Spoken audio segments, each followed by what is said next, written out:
University research into alternative energy. Decades of tree and biomass research jointly conducted by Florida State University and Shell Energy have resulted in the planting of the largest single energy crop plantation in the entire United States.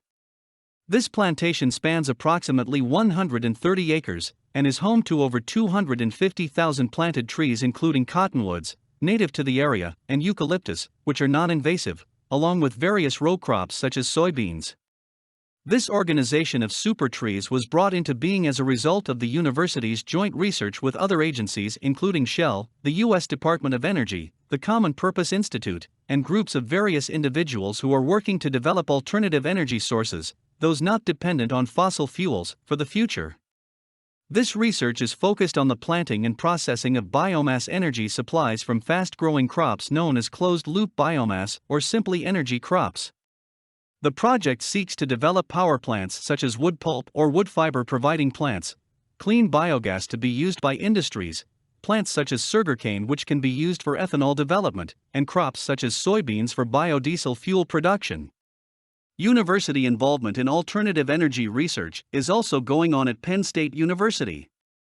At Penn State, special research is focused on the development of hydrogen power as a practical alternative energy source.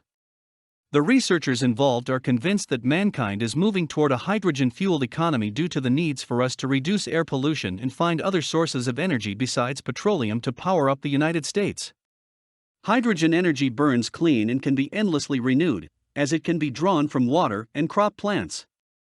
Hydrogen power would thus be a sustainable energy resource to be found within the U.S. own infrastructure, while the world's supply of affordable oil peaks and begins to decline.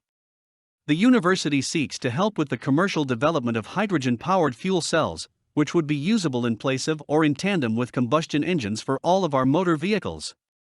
When President Bush recently announced his alternative energy initiative, he determined that the government would develop 5 Sun Grant Centers for concentrated research.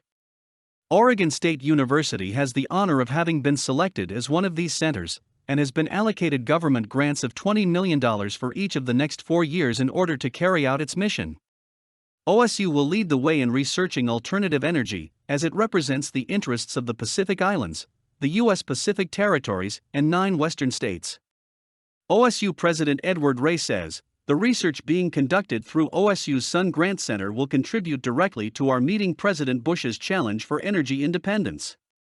Specific research into alternative energy being conducted at OSU by various teams of scientists right now include a project to figure out how to efficiently convert such products as straw into a source of renewable biomass fuel, and another one aimed at studying how to efficiently convert wood fibers into liquid fuel. For more content like this, please visit learnforfree.biz. Content produced and distributed by AllSuperInfo. All rights reserved. Discover the proven formula for automated sales and success that you can apply to your business in under 30 minutes. Reserve your seat at allsuper.info/webinar.